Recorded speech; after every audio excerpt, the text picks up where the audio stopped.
bakal keluar dari sini. Peraturan,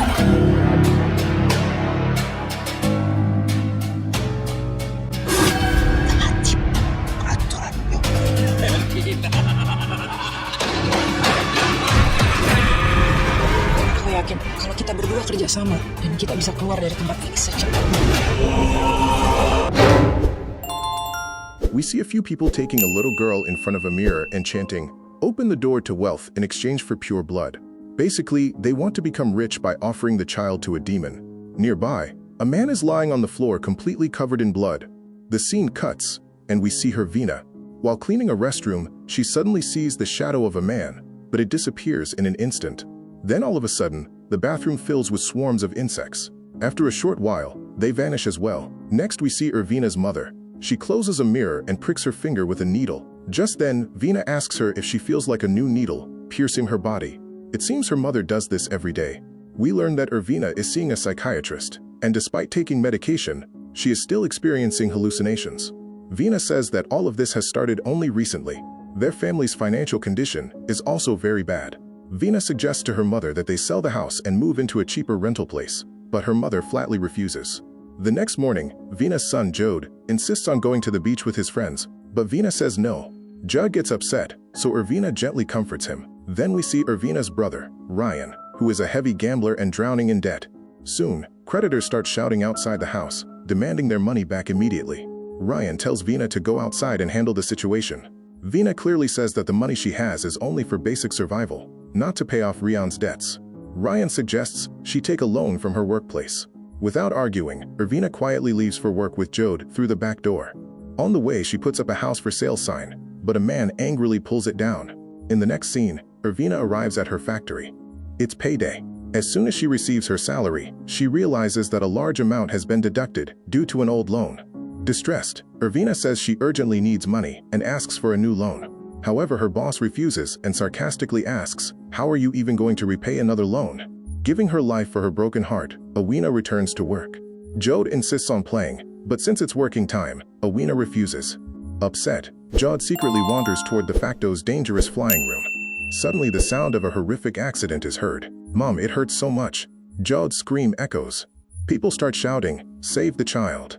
Jode is rushed to the hospital immediately, but his treatment requires a huge amount of money, around 15 million Indonesian rupiah. Arranging such a large sum is impossible for her. Still, she begs the doctor to do whatever is necessary to save Jode. Just then, Ryan arrives completely careless, despite the crisis at home. He's on the phone talking about lottery numbers and asking someone to lend him money. His loud voice causes a disturbance and Ervina stops him, reminding him that mother is sleeping. She angrily confronts him for not answering her calls during such an emergency. Ervina tells him that Jode was in an accident and is fighting for his life in the hospital. But even after hearing this, Ryan shows no remorse. Instead, he coldly says, "You can't even take proper care of your own child, yet you talk big." Hearing this, Ervina slaps him and Ryan strikes back. In the middle of the chaos, Ryan receives a call on his phone. He says hello, but there's no response. Immediately after, the landline starts ringing, and at the same time all the clocks in the house begin to chime. Mother wakes up and asks what's going on. Ryan brushes it off. Just then, the man who removed the house sale advertisement arrives at the door. His name is Dar. Dar introduces himself as a close friend and business partner of Ervina's father. Seizing the moment, Ervina asks him about her missing father. Ryan mocks her, saying that men like them would be ashamed to be called the father of an unmarried mother like Ervina. In response, Ervina reminds him that he himself is a drunk, a gambler, and a thief. Nothing to be proud of at all. Well, Dar explains that the last time her father turned down a major project offer, he cut off all contact, and there has been no word from him since. Dar then pulls out a house for sale ad from his pocket and offers her a job at a boutique factory. As soon as he gives some advanced money, Ervina's mother greedily snatches it away, and using their debt as leverage, forces Ervina to accept the job. Ervina refuses at first because of her sick son Jode, but her mother tells her she should be grateful. She abuses Jode, calling him unlucky and illegitimate, and orders Ervina to go to work in exchange for the money. Left with no choice and desperate to pay for her son's treatment, Ervina finally agrees. The next day, on the way to the factory, Ervina notices that the location doesn't even appear on the map. Dar tells her the area is extremely remote. The boutique factory is hidden deep inside a dense forest. Uncle Darmono introduces Ervina to the factory owners. On the surface, they seem very friendly. One of them, Ilasa, gives her a tour of the entire factory. During the tour, Ilasa gives her a strange instruction: keep the mirrors covered.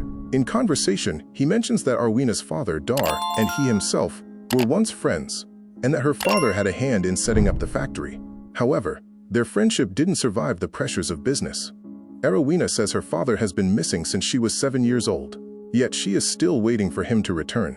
Ilasa then explains that the work there is very easy, just requires complete focus. According to the rules, workers are strictly forbidden from using personal phones during work.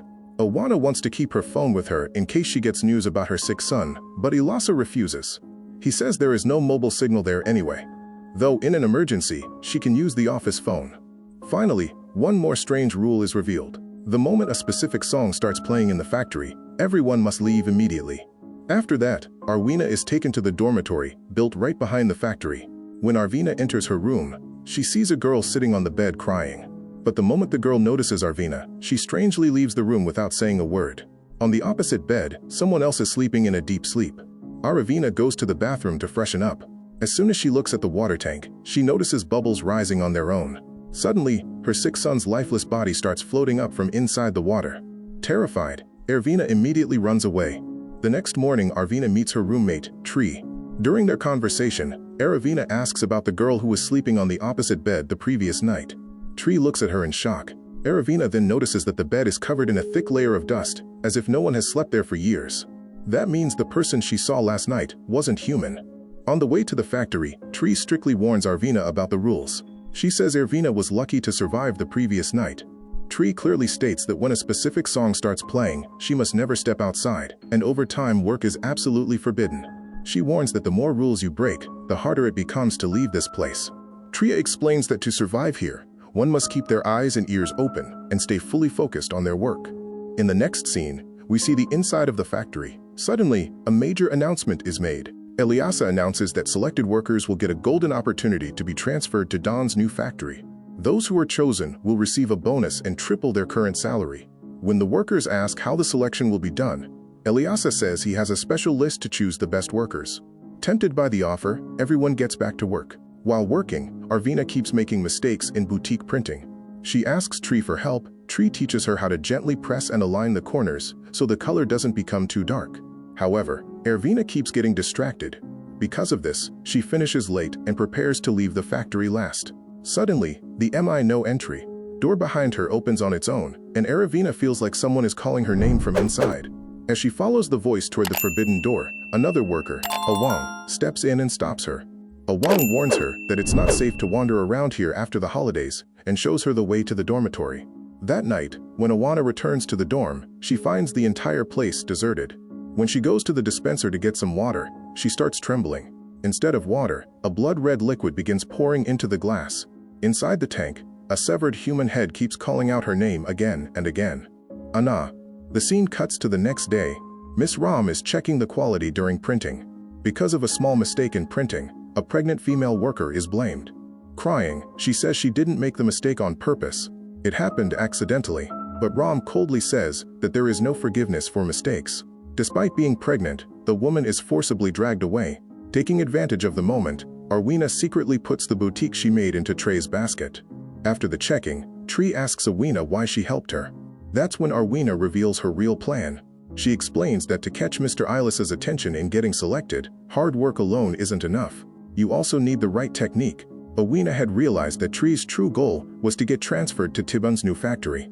Arwena's goal, however, is different. She doesn't want to leave her sick son Jode and go to another city. She only needs the bonus money for his treatment. So Arwena makes a deal. She will help Tree get selected, but in return, Tree must give her the bonus money. Tree agrees. From that day on, after every shift, Awana secretly adds a portion of her own finished products into Tree's basket, so that Tree stays at the top of the production list. At the end of the day, while calculating the totals, Tree feels happy, believing she did the most work. But Arwena tells her that others have actually collected even more products than her. Hearing this, Tree becomes deeply discouraged, terrified that she won't be able to return to her brothers and sisters. Seeing Tree's condition, Arwena can't sleep that night. At midnight, she quietly sneaks into the factory and starts making extra botics for Tree. While working inside the factory, blood suddenly begins dripping from the ceiling. Before she can understand what's happening, a severed head suddenly drops in front of her with a dull thud, its mouth muttering incoherently. Terrified, Arwina screams, and the noise alerts the guard outside. Awie quickly hides inside Alasa's office. There she finds a photograph of her father. Then she remembers her phone, which Ayasa had confiscated on the very first day.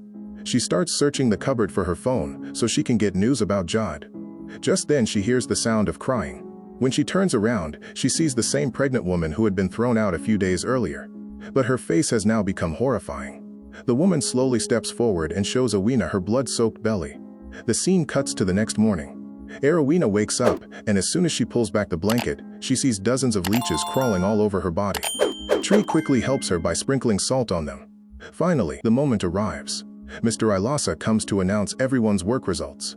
Tree's dream comes true. She gets transferred to Dawn's new factory, which makes her extremely happy. On the other hand, Arwina starts having hallucinations again. Right before her eyes, she sees a sick Jody who asks hopelessly, "Mom, didn't you get that chance?" Awina's heart is about to break when Ilasa suddenly announces that Awina is receiving a special bonus for the best performance. While handing her the bonus, Mr. Ilasa congratulates her, and under the pretense of advice tells her to set a good example for everyone and follow the rules. After that, Ram takes Tree away with her. During the break, Awang signals to Awina that he knows she fooled Mr. Ilasa and that there's something special about her. In the evening, after returning to the dormitory, Awina asks Tree for her share of the bonus money. But without saying a word, Tree strangely puts her hand into her mouth, trying to pull something out. After Tree leaves, Awina sees a tooth lying there. It's one of Tree's pulled-out teeth. Filled with suspicion and fear, Arwina follows Tree toward the bathroom. Peeking through a hole in the door, she sees Tree pulling out her own teeth, and Arwina hears one word echoing, "Anna." Just then, Tree opens the door and steps outside, as if everything is completely normal. She walks past Vina. Sensing danger, Ervina starts following Tree. Tree is heading toward the factory when all of a sudden, Awang pulls Vina aside into the shadows. Awang tells her the facto's real and terrifying truth. He says that Elias's transfer is actually a huge lie. Every month on the Cleveland Friday, one worker is chosen, and that worker disappears forever. Awang's friend vanished the same way. To save his own life, Awang had stayed silent until now. But today, he finally tells the truth. After hearing everything, Ervina calls him a coward for knowing all this and still staying quiet. At that very moment, Ron takes Tree toward the forest with a group of men. To save Tree, Ervina follows them alone. Later, Awang joins Ervina as well. Together, they search for them in the forest, but the forest is like a loop. They keep going around and end up back in the same place. Suddenly, on one side of the forest, Ervina sees her father, who shows her the way and leads her in a specific direction. Hiding there, they see the factory owner Ram and her goons performing a ritual. They are summoning a demon named Damyang. From the chants, it becomes clear that in exchange for immense wealth, they are sacrificing pure blood. In other words, T's transfer wasn't a promotion at all. She was being offered as a sacrifice to the devil. In the final step of the ritual, Ram steps forward and slits T's throat, sacrificing her. At the same time, Ervina's mother pricks her finger to draw blood and sits in front of a mirror, chanting the spell as well, meaning she is taking part in the ritual from home. The scene returns to the forest, where Tree's blood is smeared onto a mirror placed on the altar. Unfortunately, because of Awang's carelessness, they are discovered. Ram orders her men to capture them. In the chaos, Ang is caught and cries out to Vina to save him. But alone and helpless, Vina has no choice but to run. While fleeing, she trips over a tree branch and falls. When she opens her eyes, she sees her entire family sitting at the dinner table. Jode insists on feeding Arvina with his own hands. Her mother says that if Arwina agrees to stay at the factory forever, Jode will never get sick again. Ryan will get a job, and their family will never lack anything. She asks whether is willing to stay at the factory or not. Hearing this, Arwina becomes conflicted. Just then, Jod blurts out that Mom doesn't love them anymore. Suddenly, Arwina's mother's loving demeanor turns cruel and violent. She calls Arwina ungrateful and insults Jode by calling him an illegitimate child. Crawling strangely across the table, she comes toward Arwina and orders her to stay in the factory. This makes Arwina's blood boil. She grabs a fork and stabs her mother in the neck. When she comes to her senses, she realizes she didn't kill her mother but Ram, the cruel woman from the factory. Arwina then runs toward the factory. On the way, she sees Tri covered in blood. Arwina apologizes to her. However, we understand that this was just Arwina's hallucination. Taking advantage of the moment, Ilasa attacks Arwina from behind and knocks her unconscious. When she regains consciousness, Arwina finds herself in Ilasa's office. Just then, her eyes fall on an employee transfer list. It contains names from January to June, which are actually the names of workers chosen for sacrifice. And the next name on the list is Arwena's. Ilasa pretends to calm her down and says that Arwena was found unconscious outside. When Arwena mentions the danger Tree faced in the forest, Ilasa lies and says that Madame Ram and Tree had already left for Tibbin's new factory in an emergency. He then hands Arwena an envelope saying that Tree left it for her before leaving. It contains Tree's bonus money, which shocks Arwena for a moment, but then she notices Ilasa's hand where there is a ritual cut mark. She realizes his deception and attacks him. After Arwena reveals that Ram is dead, Ilasa becomes terrified, fearing that because of Irina's actions, the demon will kill all of them. Just then, the office lights begin to flicker. Ilasa begs Arwena for his life, pleading, "Hurry, cover that mirror. If you don't, the demon inside it will come out and kill all of us." But before he can even finish speaking, an entity emerges from the mirror, grabs Ilasa, and drags him inside it. Vina runs away and hides in the Facto's forbidden room. There she finds ritual items and a necklace made of human teeth. And she also finds a wong. Together they start searching for a way out and eventually reach a secret room that looks like a prison cell. Inside they see piles of dead bodies, factory workers, and Madame Ram's followers who had been brutally sacrificed. Just then, Aong's behavior suddenly becomes strange. He starts laughing loudly, turns on music, and begins dancing in a bizarre way. Growing suspicious, Vina removes the cloth covering a mirror on the wall and is terrified. Instead of a Wong's reflection, the mirror shows the face of a horrifying demon. In reality, a Wong had already been completely possessed.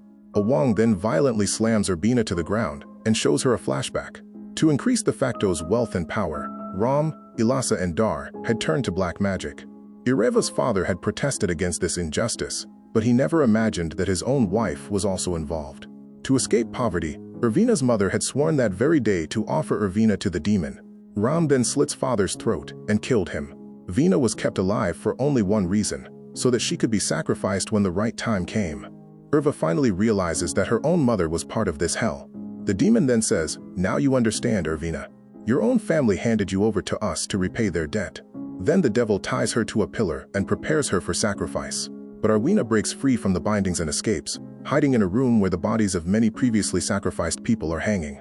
There, the demon starts hunting her. When Arwena calls him a monster, he replies, "Maybe I am a monster, but your family is an even bigger monster than me." Suddenly, she hears a voice coming from a nearby mirror. She opens it and sees that her father's soul and the souls of the sacrifice laborers are trapped inside.